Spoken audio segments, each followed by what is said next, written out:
elevated me to a different level of my faith and belief in God and everything. I mean, I'm studying the Bible multiple times a day, and I've set a goal within myself to read it in less than a year, and I'm a fourth way through it right now.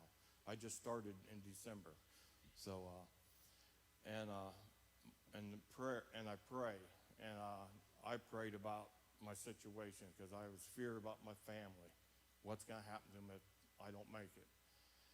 And just everybody kept saying, we're praying for you, praying for you. Have faith. It's a God thing. It's for a purpose. And that's hard to accept that. But as time went on, I started getting more comfort as I prayed and studied. And I got a pleasant comfort where it wasn't I was easy with it. I thought, I'll accept whatever happens because it's in God's control. He had all this planned. He had it planned for me to get a hernia. That way they could find this cancer on my colon. And my wife kept saying, it's going to be all right. It's going to be all right. She says, it's all planned. You're going to be all right. And that's easy if somebody tell you that, but when you're on the receiving end, it's a little different. But I kept my faith up. I kept believing, yes, it's going to be all right. And by the grace of God and the love and prayer, I'm right here, and all my tests come back negative. And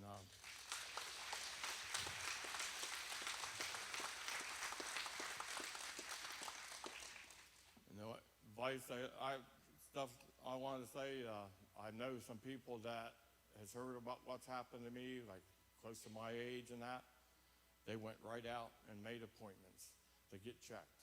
I mean, it was like, maybe it's a good thing, you know, to help other people so they don't get affected with this type of disease.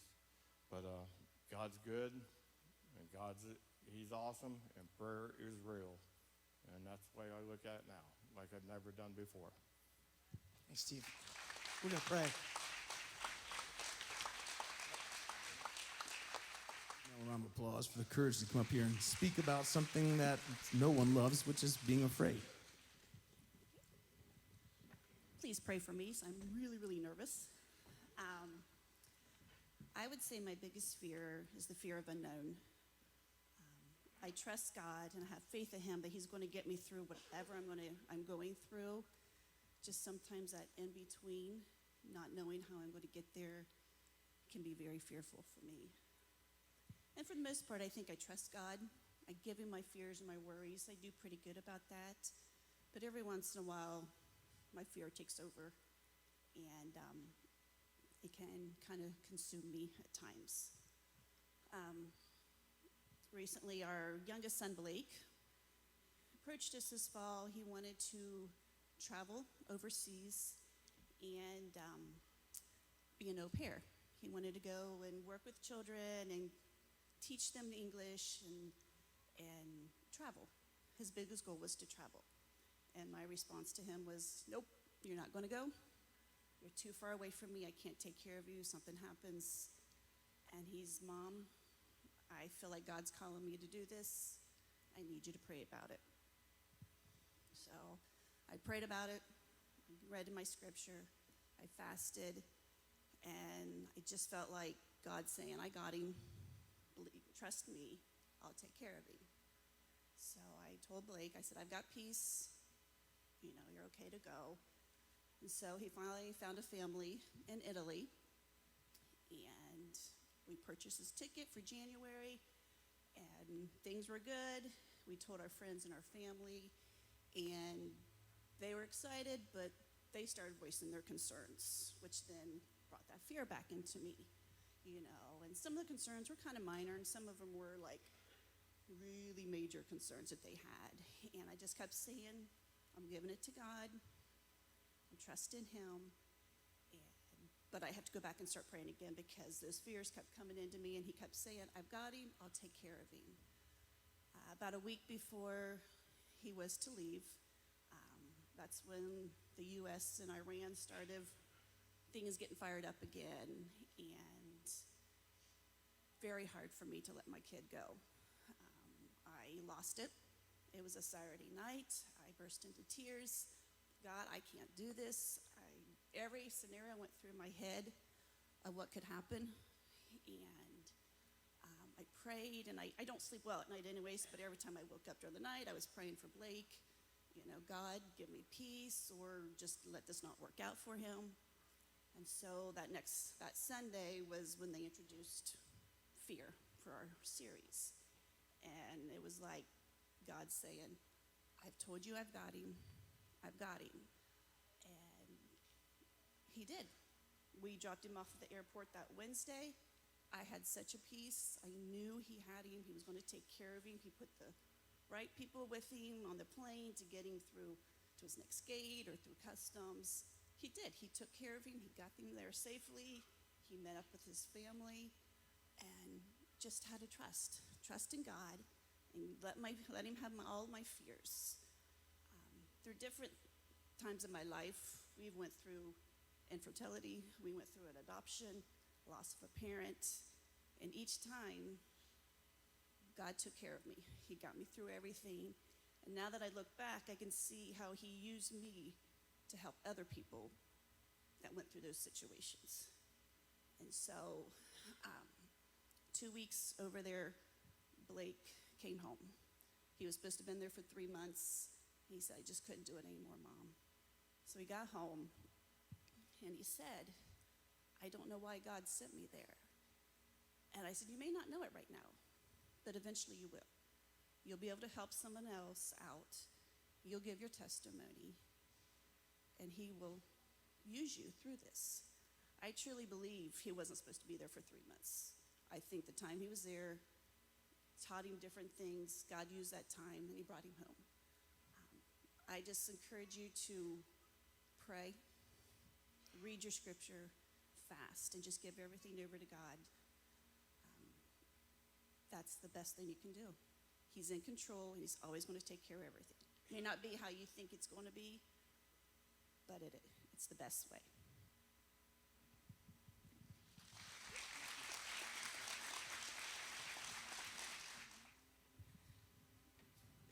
I want to say that I live in Parkersburg, West Virginia. I don't travel here every Sunday. I'd like to, but the brotherhood that goes on in this building is amazing. So, thank you.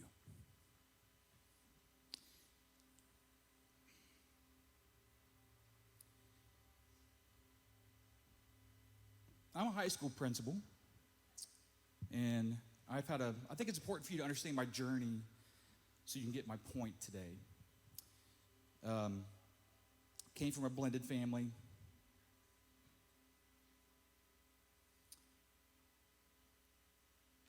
I spent a lot of time in church when I was younger. Mom was the kind of lady that would say, you're getting dressed, you're going to church. The best dressed outfit, and she took us to church.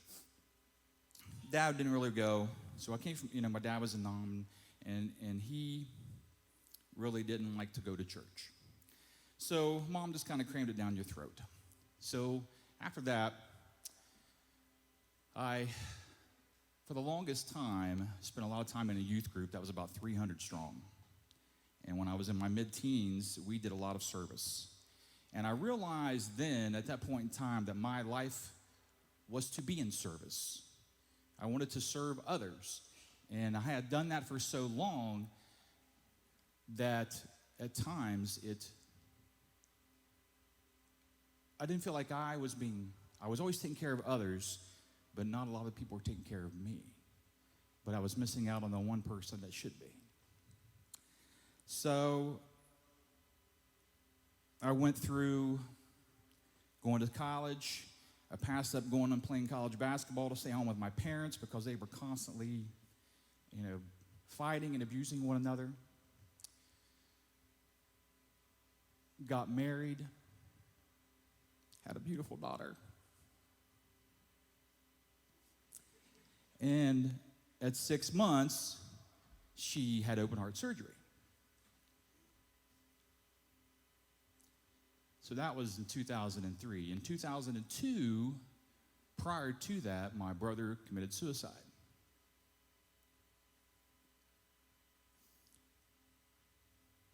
Transformed that into 5 years of teaching adult education.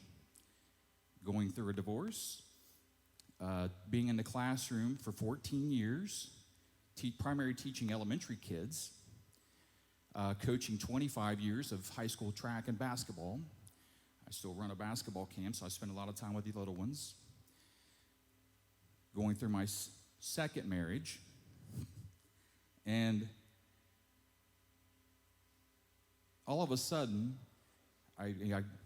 here I am, a person who comes from an uneducated home. My dad barely graduated high school. And what's funny is I can go back through the archives and be like, Dad, you did this and you did that. And he's like, I don't want to hear it. And so I come from a family who my dad barely graduated high school and my mom had her GED. So I was really engulfed in becoming educated. So through 4 college degrees now, and becoming an assistant principal at my alma mater in my community, the dangling carrot was there because the current principal was leaving. And I was being encouraged to become the head principal, which is really what my story is about. I heard this the other day at the church back home, and it really ties into what you guys have been doing, talking about fear.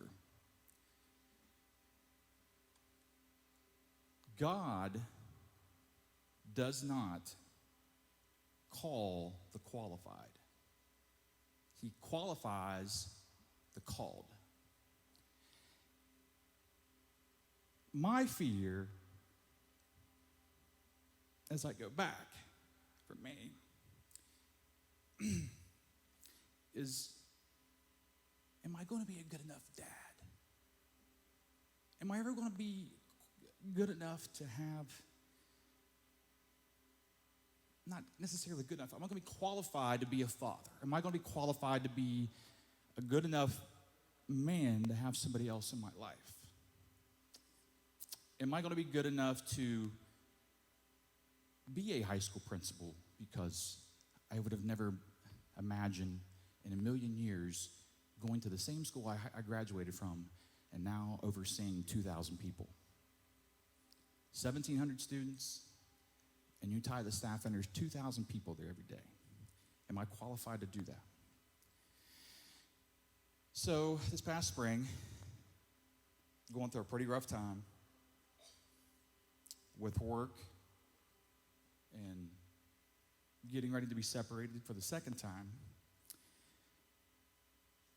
it's like you constantly look for help. You constantly look like, I wish this thing would, appease whatever it is I need in my life.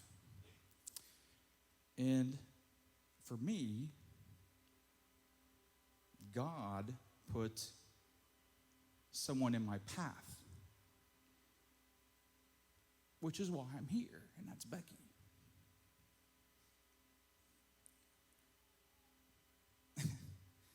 Becky lives here in Newark, and she's got 2 great kids. And I've been coming up here going to church. First thing she says is, you need to go to my church. I got this bald guy who sings, and he's really great. And I said, this sounds great to me. She goes, and we're a bunch of imperfect people. And she nailed that on the head. Because my fear is, I think, am I qualified to do my job? Am I qualified to be a person who can have a committed relationship? Am I qualified to be a great dad? And every day, when I go to work for a public school system in this great nation that wants to take God out of school, and you can't talk about this, and you can't talk about that. How do you do that without getting in trouble, right?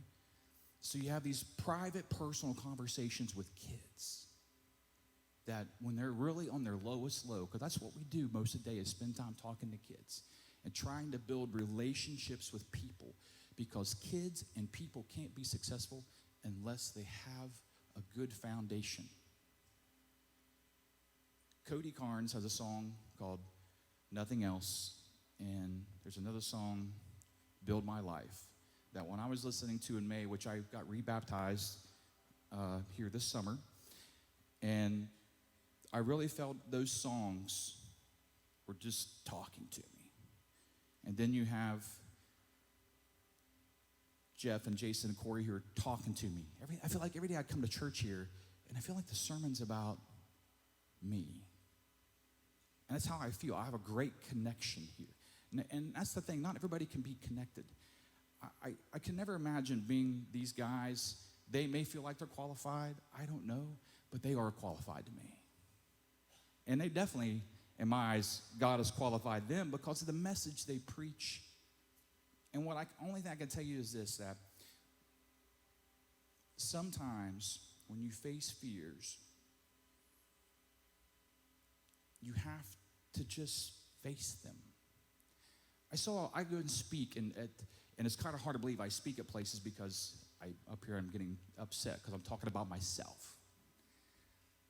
But I go and I've traveled to Columbus. I'm going to be traveling to New Orleans this summer. I've had the great opportunities in my life to get up and teach basketball and talk about leadership and all kinds of stuff. But I went to a conference this past summer. I met a guy from California, and he's a principal, and where he's 95% non-white and 95% poor. And he said the biggest change that he saw in his school was that when he got up, he did two things. The first thing he did is the first meeting you have this beginning of the school year, is he told his staff before the students got there, and then he told the same thing to his students, what he was about. And the first thing on the list was his faith. He wasn't shoving it down their throat, but he was letting everybody know that that his faith was the most important thing to him. A really important person for me in the basketball world died last week. I know Kobe is a big topic, but Morgan Wooten, who was the head coach at DeMatha High School and is the all-time winningest high school basketball coach. I attended his camp for 15 years. And he always said that it's God, family, everything else. And he was one of the most successful people. But he always had God first. So my fear is, am I always going to be trying to be qualified to do what I do in my path of life? And am I going to impact and share the right things with people so that maybe they hope that they can be qualified and feel qualified as well? Because now, finally, with Becky in my life, things are just seeming to work out a little bit better for me. I have a Christian person in my life, and I didn't have that before in my relationships. So thank you. And things are working out for other areas, my family, my daughter. We're building great connections all because of faith. The very last thing that we say every day is, be the church. This is my church. My church is also in my car. And my church is also at school. I prayed with somebody at work last week because they were having a hard time. I think it's how you be the example. So I really do appreciate you all letting me talk. But it's little pieces of everything that they do that has brought me to Newark, an hour and 40 minutes away, and thanks.